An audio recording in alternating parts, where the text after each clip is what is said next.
Hello, dear learners. Today we are going to discuss about the rest of the concept of immunology or the basic immunology concept. Like we already dealt with the concept related to immunology, like innate immunity and the adaptive immunity, passive immunity, natural immunity, active immunity, and the definition of immunology. So, what do you mean by immunology? Immunology is a science that is concerned with the immune response to foreign challenges. Or the immune system is nothing but the organism have the capacity to resist the particular infection like bacterial infection, fungal infection, viral infection, protozoal infection, or many other etc. The body can develop the variety of defense system against a particular antigen, against the particular microbes, against the particular substances. So that is a system we already known about the uh, concept of immunology, or this system is known as immunology. So today we are going to discuss about the types of immune system like innate immunity and adaptive immunity. Also the cells that are included in innate immunity and adaptive immunity. So today we will discuss about the concept related to innate immunity and the cells that are included in the innate immune system. So before that, I want to tell you the one thing that immunology अगर आपको पढ़ना है तो सबसे important बात है कि ये खुद का इसका सिस्टम है. इस सिस्टम में अगर आप ह्यूमन बॉडी पढ़ते हो या anatomy of human, physiology of human अगर ये स्टडी करते हो तो कुछ 5 सिस्टम्स आपको पता होंगे, जैसे रेस्पिरेटरी सिस्टम हो गया, गैस्ट्रोइंटेस्टिनल सिस्टम हो गया, एक्सक्रीटरी सिस्टम हो गया, जेनाइटल सिस्टम हो गया, किडनी एंड लीवर का अल्ट्राफिल्ट्रेशन का सिस्टम हो गया. ये कुछ 5 सिस्टम है. ठीक है, इस प्रकार अपन पूरे बॉडी का स्टडी करते हैं. वैसे अगर आपको इम्यूनिटी स्टडी करना है, इम्यूनोलॉजी स्टडी करना है, तो उसके कुछ रॉ मटेरियल्स है या उसके कुछ कोफैक्टर्स है जो साथ मिलके काम करते हैं. अगर आपने किसी मूवी का सीन पढ़ा होगा या देखा होगा, नॉट पढ़ा होगा, सॉरी फॉर दैट, आपने एक मूवी का सीन देखा जैसे बाहुबली, उसमें दुश्मन जब अंदर आता है तो बहुत सारे जो योद्धा होते हैं वो जाते हैं, फिर वो अलग अलग रणनीति अप्लाई कर देते हैं. ठीक है, बाहुबली ने जैसे वो गोला फेंक करके आग लगा दी और उससे कुछ दुश्मन मार गिराए, वैसे ही जो दूसरा भाई होता है बाहुबली का, वो कुछ अलग ही रणनीति अप्लाई कर देता है. तो वैसे ही इम्यूनोलॉजी में क्या होता है कि इसके पास कुछ सेल्स है, बॉडी भी तरह तरह की रणनीति अप्लाई करती है, वेरियस टाइप्स ऑफ, जब फॉरेन पार्टिकल्स बॉडी के अंदर आ जाते हैं तो वो क्या होता है, सिस्टम है. अगर बैक्टीरिया आता है तो बॉडी मैक्रोफाज सिक्रेट करने लगती है या मैक्रोफाज सेल्स एक्टिवेट हो जाते हैं, मैक्रोफाज उसको एंगल्फ कर लेते हैं, उसको चीर फाड़ कर देते हैं, मतलब उसका डीग्रैनुलेशन कर देते हैं, फ्रैगमेंटेशन कर देते हैं और उसको निकाल के बाहर फेंक देते हैं. इस प्रोसेस को अपन बोलते हैं फैगोसाइटोसिस. ठीक है, ऑप्सोनाइजेशन के हेल्प के साथ फैगोसाइटोसिस हो जाता है. मतलब क्या कि अगर बैक्टीरिया आ भी गया, फॉरेन पार्टिकल अंदर आ गया, बॉडी के लगे हाथ जो अपने योद्धा है वो एक्टिवेट हो जाते हैं. एक्टिवेट होने के बाद वो डायरेक्टली उनको एंगल्फ कर लेते हैं. एंगल्फ करने के बाद उसका फैगोजोम फॉर्म हो जाता है और फैगोजोम होने के बाद फिर वो जो दुश्मन अपने अंदर आ गया, मतलब बैक्टीरिया अंदर आ गए, तो वो बैक्टीरिया के फ्रैगमेंटेशन हो जाते हैं. फ्रैगमेंटेशन मतलब टुकड़े टुकड़े कर देंगे और फिर बाद में उसको एंडोसाइटोसिस मतलब सेल के बाहर फेंक देंगे. मतलब आपका जो एंटीजन आया था उसको बॉडी मार गिराती है। लेकिन कुछ बैक्टीरिया के पास, कुछ वायरसेस के पास, कुछ फंगस के पास या कुछ भी ऑर्गेनिजम्स हो, उनके पास ये सब सिस्टम को बाईपास करने का तरीका होता है। जैसे माइकोबैक्टीरियम ट्यूबरक्यूलोसिस। ट्यूबरक्यूलोसिस आपको पता है, जिससे टीबी, ठीक है, कफिंग का बहुत प्रॉब्लम होता है। तो ये जो डिसीज है ये एक बैक्टीरिया की वजह से होता है, माइकोबैक्टीरियम ट्यूबरक्यूलोसिस। तो ये जो बैक्टीरिया होता है ये एल्वेओलर माइक्रोफेजेस को कभी कभी बाईपास कर देता है, उसकी वजह से इन्फेक्शन अपने को होता है, ठीक है। तो फिर सबसे पहले अपना टारगेट ये है कि इम्यूनोलॉजी पढ़ना है तो अपने को अपने बॉडी के डिफेंस सिस्टम पढ़नी पड़ेगी। डिफेंस सिस्टम में कौन कौन से योद्धा है अपने पास और उनका काम क्या है वो पढ़ना पड़ेगा। तो ये इनेट इम्यूनिटी में अपन आज पढ़ेंगे, ठीक है। So let's start about the innate immunity. Innate immunity is non specific and natural, ठीक है। अब ये नॉन स्पेसिफिक और नेचुरल का क्या मीनिंग होता है मैं आपको बता देता हूँ, पहले डेफिनेशन पढ़ लेते हैं। Innate immunity or non-specific immunity is present from the birth, since from the birth, and it consists of many factors that are relatively non-specific. That is, it operates against almost any foreign molecules and pathogens. It provides the first line of defense against the pathogen. It is non-specific to any pathogen, but rather acts against all foreign molecules and pathogens. It also does not rely on the previous exposure to pathogen and responds functional since birth and has no memory. तो सीधे शब्दों में पढ़ना है innate immunity, तो मैं आपको बता देता हूँ कि ये जो इनेट इम्यूनिटी है ना, इनेट मतलब पहले से ही, इन आपके अंदर पहले से ही थी, सिंस फ्रॉम योर बर्थ, जब आप जन्म लेते हो तब से आपके अंदर एक इम्यून सिस्टम है, ठीक है। बाद में फिर आपको वैक्सीनेशन होता है, कॉलरा का वैक्सीन, अलग टाइप की वैक्सीन्स ये आपको दी जाती है। लेकिन कुछ इनेट इम्यूनिटी जो आपको सिंस फ्रॉम द बर्थ होती है, जो सबसे पहले नियोनेटल में एंटीबॉडी बनती है वो आईजीएम और आईजीडी होती है, ठीक है, साथ ही साथ आईजीएम और आईजीडी। बाद में फिर वो from the mother's milk it gets the secretory antibodies like IgA, ठीक है। तो इनेट इम्यूनिटी जो होती है वो सिंस फ्रॉम द बर्थ होती है, प्रेजेंट फ्रॉम द बर्थ, और इसके पास एक कैपेसिटी है और एक पोटेंशियलिटी लाइक ये नॉन स्पेसिफिक है। नॉन स्पेसिफिक का मीनिंग क्या होता है कि इसको एक टारगेट फिक्स नहीं इसका। अगर कोई भी फॉरेन पार्टिकल्स आता है, कोई भी फॉरेन मॉलिक्यूल अंदर बॉडी के अंदर आ जाता है, तो ये सिस्टम एक्टिवेट हो जाएगा।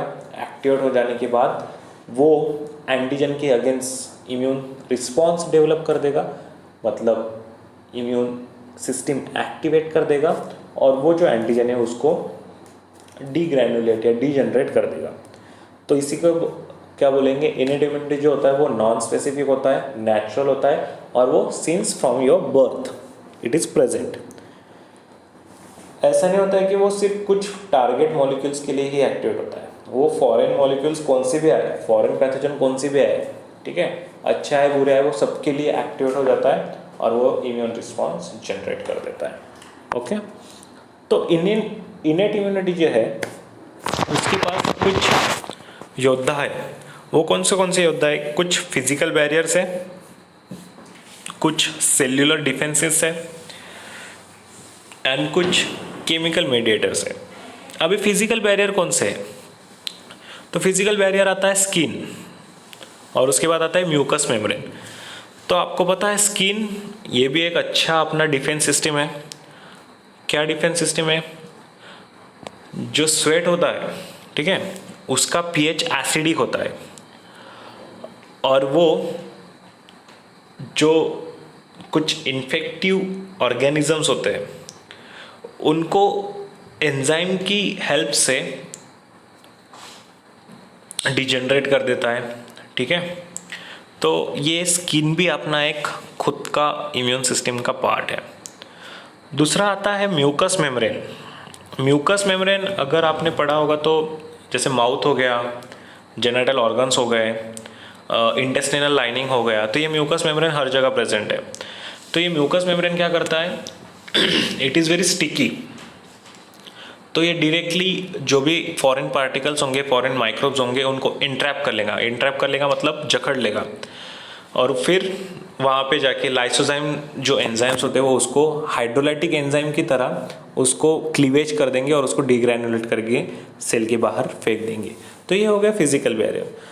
दूसरा आता है फिर सेल्यूलर डिफेंसेस। सेल्यूलर मतलब सेल का इसमें रोल है। तो मैक्रोफाज एक सेल होता है, न्यूट्रोफिल्स आपको पता है, मोनोसाइट्स, ये तीनों क्या करते हैं, फैगोसाइटोसिस का प्रोसेस होता है। जैसे मैंने आपको पहले बताया, अगर फॉरेन मॉलिक्यूल आ जाता है अंदर बॉडी के अंदर तो ये सब लोग एक्टिवेट हो जाएंगे, मैक्रोफाज, न्यूट्रोफिल, सेल्यूलर डिफेंसेस सबका एक्टिवेट हो जाएगा। और ये सेल्यूलर डिफेंसेस एक्टिवेट हो जाने के बाद वो मॉलिक्यूल को एंगल्फ कर लेंगे। एंगल्फ मतलब खा लेंगे। खाने के बाद उसको एक वेसिकल जिसको अपन बोलते हैं फैगोजोम, उसके अंदर उसको इंटरनलाइज कर लेंगे। इंटरनलाइज करने के बाद उसको डीग्रैनुलेशन करेंगे, मतलब उसके फ्रैगमेंटेशन कर देंगे, और वो फ्रैगमेंट करने के बाद वो वेसिकल वो बाहर फेंक देंगे, मतलब एंडोसाइटोसिस, बाहर फेंक देना, क्योंकि उसका भी काम हो चुका है, वो डीग्रैनुलेट हो चुका है, एंटीजन मारा जा चुका है। तो ये हो गया फैगोसाइटोसिस। उसके बाद आता है कुछ केमिकल मीडिएटर्स। केमिकल मीडिएटर्स मतलब ये कुछ प्रोटीन सीक्रेट करता है, कुछ साइटोकाइन सीक्रेट हो जाते हैं। तो वो कौन कौन से होते हैं, कुछ कॉम्प्लीमेंट प्रोटीन्स, साइटोकाइंस, उसके बाद आता है पैटर्न रिकॉग्नाइजेशन मॉलिक्यूल्स एंड कुछ एक्यूट फेज प्रोटीन्स। ठीक है, तो ये सब क्या है ये पढ़ते हैं अपन। तो केमिकल मीडिएटर्स, केमिकल मीडिएटर्स क्या होता है कि this is the mechanism done by the some mediators or their functions through a variety of chemicals released during the period before adaptive immunity develops। अब ये जो भी मेडिएटर्स है, मेडिएटर का मतलब क्या होता है, एक मीडियम जो कॉम्प्लीमेंट प्रोटीन्स है, पैटर्न रिकॉग्निशन मॉलिक्यूल्स है, साइटोकाइंस है या एक्यूट फेज प्रोटीन्स है, ये सब चीज़ें बॉडी इम्यून रिस्पॉन्स जब जनरेट करती है तो ये सीक्रेट हो जाते हैं। तो कॉम्प्लीमेंट प्रोटीन्स क्या है, this are the soluble proteins mainly synthesised by liver and circulate in the blood and extracellular fluid composed of 30 serum proteins। they amplify and complement the action of antibodies। इनका काम है ये protein secrete करेंगे, उसके बाद antibodies का generation करेंगे। Antibodies अगर जनरेट हो जाते हैं तो फिर एंटीजन का वो एंटीबॉडी अगेंस्ट एंटीजन प्रोड्यूस कर सकते हैं। दूसरा आता है cytokines. The term cytokine is a generic term for any low molecular weight protein or soluble protein released by one cell of group which act as the intracellular mediator। अभी cytokines क्या होता है कि एक low molecular weight soluble proteins है, ये particularly कुछ cell secret करते हैं अगेंस्ट द इन्फेक्शन। इसमें कौन कौन से लोग साइटोकाइन सीक्रेट करते हैं, तो फिर monokines, lymphokines, interleukins, chemokines and interferons. These all are the cytokines। They are required in both innate and adaptive immunity। Cytokine दोनों रिस्पॉन्स जो होते हैं innate और adaptive immunity उसमें आपको मिलते हैं। बाद में आते हैं acute phase protein. Acute phase protein का मतलब क्या है, these are the heterogeneous group of plasma proteins। ये भी mainly produce by liver. these are also produced by liver due to microbial stimulation। Cytokines like interleukin-1, interleukin-6 released by macrophages upon the activation of bacteria stimulates the liver to produce these proteins। This maximizes the activation of complement system, promotes opsonization, mannose binding protein and C-reactive proteins are the example of acute phase proteins। अभी acute phase protein का main function क्या है? It is I will explain you in the short that these are the heterogeneous group of plasma proteins। ये liver produce करता है। कब produce करेगा, अगर जो बैक्टीरिया है आपके बॉडी के अंदर आ जाता है उसके अगेंस्ट, अभी वो पैथोजन है। पैथोजन मतलब क्या है, जिसके पास कैपेसिटी होती है डिसीज कॉज करने की, तो फिर उसके अगेंस्ट एक्यूट फेज प्रोटीन ये प्रोड्यूस हो जाते हैं। साइटोकाइंस जैसे इंटरल्यूकिन-1, इंटरल्यूकिन-6 ये रिलीज कर देता है मैक्रोफाजेस। ये मैक्रोफाज भी एक सेल है, जैसे आपने सेलुलर डिफेंसिस में पढ़ा होगा, ठीक है, डिफेंसेंस में।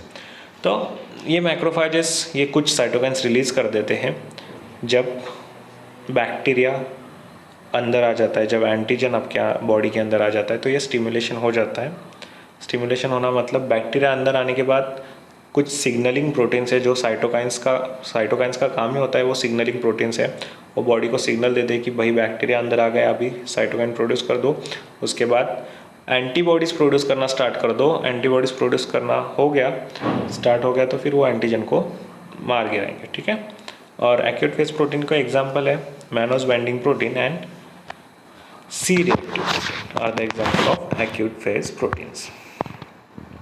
कुछ पैटर्न रिकॉग्नाइजेशन मॉलिक्यूल, PRMS भी बोलते हैं इसको, ये एक अलग कंसेप्ट है। Like they have ability to recognise the given class of molecule और the pattern on the antigen. मतलब एंटीजन के यहाँ पे भी डिफरेंसेस है, एंटीजन के भी कुछ पैटर्न्स है, वो पैटर्न्स रिकॉग्नाइज करने का काम किसका होता है, पैटर्न रिकॉग्नाइजेशन मॉलिक्यूल। मतलब एंटीजन की भी वैरायटीज़ है और वो वैरायटी रिकॉग्नाइज कौन करेगा, pattern recognisation molecule. These patterns on the antigens are called pathogen associated molecular pattern। अगर एंटीजन है उसमें अगर कुछ पैटर्न्स दिख रहे, वो पैटर्न्स का नाम होता है pathogen associated molecular pattern, PAMP। और वो रिकॉग्नाइज कौन करेगा, पैटर्न रिकॉग्नाइजेशन मॉलिक्यूल, PRMS। उसके दो मेजर टाइप्स है, एक होता है सोल्यूबल या circulating and cell surface receptor. Soluble और सर्कुलेटिंग के एग्जाम्पल कौन कौन से हैं, mannose binding lectins, C reactive proteins and they have capacity to promote the opsonisation. और सेल सरफेस रिसेप्टर मतलब ये सेल के ऊपर प्रेजेंट होते हैं जब भी एंटीजन आएगा और उसके पास अगर डिफरेंट पैटर्न्स हैं, मतलब एंटीजन्स का, एक मिनट, अगर सपोज कीजिए ये एंटीजन है, ये भी एक एंटीजन है, ठीक है, और ये भी एक एंटीजन है।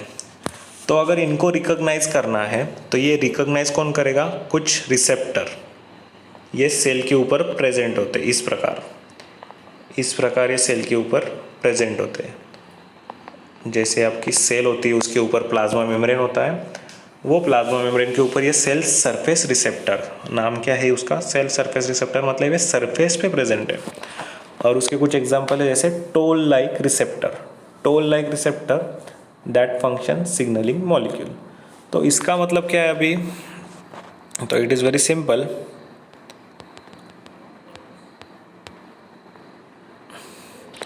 ये हो गया structure of toll like receptor. अभी टोल नाका आपको सबको पता है कि दे हैव चेक पॉइंट्स, ठीक है। वैसे ही अगर बॉडी के अंदर कुछ अलग इस प्रकार का एंटीजन आ जाता है तो आप ये देख सकते हो, ये सेल मेम्ब्रेन है, ये सेल मेम्ब्रेन के ऊपर ये जो एक्स्ट्रा सेल्यूलर डोमेन है ये है अपना रिसेप्टर, इसके ऊपर एंटीजन बाइंड होगा। अगर इसके ऊपर एंटीजन बाइंड हो जाता है तो ये अभी सेल को सिग्नल करेगा कि भाई एंटीजन बाइंड हो गया है, तो अभी इसके अगेंस्ट एंटीबॉडी प्रोड्यूस करना स्टार्ट कर दे और इस एंटीजन को डीग्रैन्युलेट कर दे। तो इस प्रकार होता है इनेट इम्यूनिटी का functions and the different types of cells that are carrying the process of innate immunity. Hope you understand this innate immunity and the cells or the mediators that are included or that is carrying the innate immunity process. Next we are going to discuss about the adaptive immunity. Adapt करना मैंने पहले भी आपको पिछले जो previous lecture था उसमें भी बताया कि अडाप्ट करना, इट इज़ द अलग concept. If you are relocating or relocated to the new region, you have to adapt something, like you have to adapt for the resources, you have to adapt for the nutrients, you have to adapt for the environment, everything। जब वो आप adapt कर ले हो तो तब उस environment में आप मैच हो जाते हो, ठीक है। वैसे ही इम्यूनिटी का है, it is also known as specific और एक्वायर्ड इम्यूनिटी। इनेट इम्यूनिटी को आप क्या बोलते थे, नॉन स्पेसिफिक और नेचुरल। एडाप्टिव इम्यूनिटी का डिफरेंस क्या है मेजर, इट इज़ स्पेसिफिक और एक्वायर्ड, ये एक्वायर्ड करना पड़ता है। इसमें क्या है, capable of recognising and selectively eliminating specific और फॉरेन एंटीजेंस। यहाँ पे आपको टारगेट फिक्स है, एक पर्टिकुलर टारगेट के अगेंस्ट ही यहाँ पे एंटीबॉडी जो है या इम्यून रिस्पॉन्स जो है वो जनरेट होने वाला है। तो यहाँ पे क्या है, एंटीजन स्पेसिफिसिटी मतलब क्या, it can discriminating among different epitopes और डिफरेंट एंटीजेंस। मतलब ये इनेट इम्यूनिटी में क्या हो रहा था कि वो कौन सा भी फॉरेन पार्टिकल आए, कौन सा भी फॉरेन पैथोजन आए, वो डायरेक्टली इम्यून रिस्पॉन्स जनरेट करना स्टार्ट कर देता था। एडेप्टिव इम्यूनिटी में वैसा नहीं है, it have the antigen specificity. दूसरा है मेमोरी। इनेट इम्यूनिटी में मेमोरी ये फंक्शन नहीं था। एडेप्टिव इम्यूनिटी के पास मेमोरी मतलब ये रिकॉल कर सकता है previous contact with the pathogen. मतलब 4 साल पहले जो एंटीजन आपके बॉडी में आया था और जिसने जो इन्फेक्शन कॉज किया, अभी वो 4 साल बाद भी वो इन्फेक्शन अगर आया तो ये बॉडी मेमोरी सेल्स है, उसके पास मेमोरी प्रेजेंट है, तो वो उसके अगेंस्ट ये immune response easily immediately generate कर देगा। Self and non self recognisation, it avoids making a response to self molecule. अभी सेल्फ एंड नॉन सेल्फ अगर रिकॉग्नाइजेशन नहीं होता है तो बॉडी के अंदर ऑटो इम्यून डिसीजेस जो है उसकी क्या बोल सकते हैं, उसकी इफिकेसी बढ़ जाती है अगर self and non self recognisation नहीं हुआ तो, ठीक है। एंड डाइवर्सिटी मतलब it have the ability to respond various kind of epitopes, मतलब ये डिफरेंट टाइप्स ऑफ एंटीजेंस को डीग्रेनुलेट कर सकता है और उसके अगेंस्ट ये इम्यून रिस्पॉन्स जनरेट कर सकता है। एडेप्टिव इम्यूनिटी के 2 टाइप्स हैं, एक है ह्यूमरल इम्यूनिटी और दूसरा है cell mediated immunity. Humoral immunity क्या होता है, it is mediated by B cells और circulating antibodies produce by B cells. मैंने आपको पहले भी बताया कि बी सेल्स जो होते हैं वो रिस्पॉन्सिबल होते हैं for the production of antibodies. B cells का डिफ्रेंशिएशन होता है plasma cells and memory cells, और प्लाज्मा सेल्स जो होते हैं वो प्रोड्यूस करते हैं एंटीबॉडीज़। तो ह्यूमरल इम्यूनिटी ये एडेप्टिव इम्यूनिटी का टाइप है। उसमें आपने पढ़ लिया कि humoral immunity it is mediated by B cell. Humoral immunity जो होता है वो बी सेल कैरी आउट करता है एंड सर्कुलेटिंग एंटीबॉडीज प्रोड्यूस करता है। सेल मेडिएटेड इम्यूनिटी जो है वो अलग टाइप है एडेप्टिव इम्यूनिटी का। उसमें T cell mediated response generate हो जाता है और ये एंटीबॉडीज प्रोड्यूस नहीं करता। एंटीबॉडी सिर्फ बी सेल जो होता है वो ही प्रोड्यूस करता है, टी सेल एंटीबॉडी प्रोड्यूस नहीं करता। लेकिन टी सेल क्या करता है, सिग्नलिंग मॉलिक्यूल प्रोड्यूस करता है लाइक साइटोकाइंस और the soluble proteins that secreted by T cells. और फिर अगर टी सेल एंटीबॉडी प्रोड्यूस नहीं करता तो फिर क्या करता है, वो सिग्नल देता है कि ये एंटीजन अंदर आ गया है, आप लोग एंटीबॉडी प्रोड्यूस करना स्टार्ट कर दो, ठीक है। These the two arms that intersect and collaborate with each other to achieve final goal of eliminating the pathogen। पूरे बॉडी का काम क्या है भाई, तुम इनेट इम्यूनिटी करो या एडेप्टिव इम्यूनिटी करो, मेन टारगेट क्या है, मुझे ये पैथोजन बाहर निकाल के फेंक देना है और मेरी बॉडी इन्फेक्शियस नहीं होनी चाहिए, इन्फेक्शन फ्री होनी चाहिए। तो ये सब रोल बॉडी का है और ये सब कैरी आउट करने के लिए आपको एडेप्टिव इम्यूनिटी और इनेट इम्यूनिटी ये दोनों अच्छी तरह से कोलैबोरेटिव मतलब दोनों साथ मिलकर अच्छे भाई बहन जैसे काम करते हैं। इनेट इम्यूनिटी और एडेप्टिव इम्यूनिटी का कुछ डिफरेंसेस हैं यहाँ पे दिए गए हैं, that is antigen non specific, antigen specific. उसके बाद है rapid response, slow response. Innate immunity में क्या है, आपको सबको पता है एंटीजन स्पेसिफिसिटी नहीं है, कौन सा भी फॉरेन मॉलिक्यूल आ जाए, कौन सा भी फॉरेन पार्टिकल आ जाए वो रिस्पॉन्स जनरेट कर देंगे।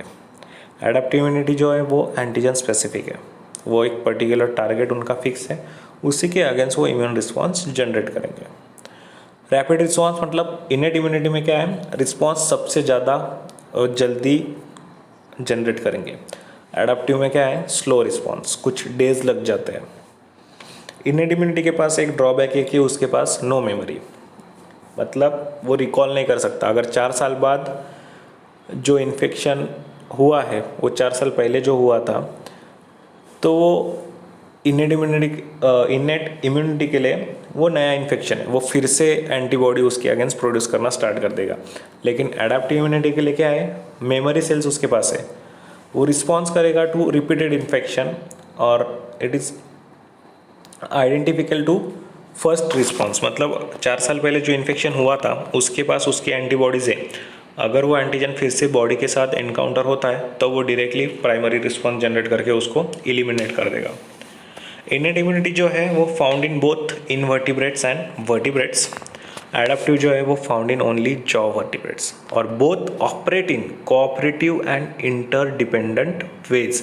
ये सबसे इंपॉर्टेंट सेंटेंस है कि वो दोनों ऑपरेट होते हैं cooperative nature and interdependent ways. ठीक है, सो these all are about the concept that is related to innate immunity, adaptive immunity, and there are the different types of cells that are functioning for the process of innate immunity and adaptive immunity.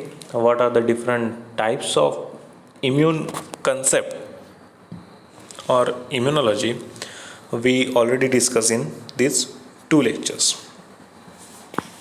So if you have any questions, you can ask me in the comment section or in the WhatsApp group. Till then, study for those 2 lectures or the basic concept of immunology. In the next lecture, we are going to discuss about the differentiation of the stem cells, that is the origin of cells. Thank you.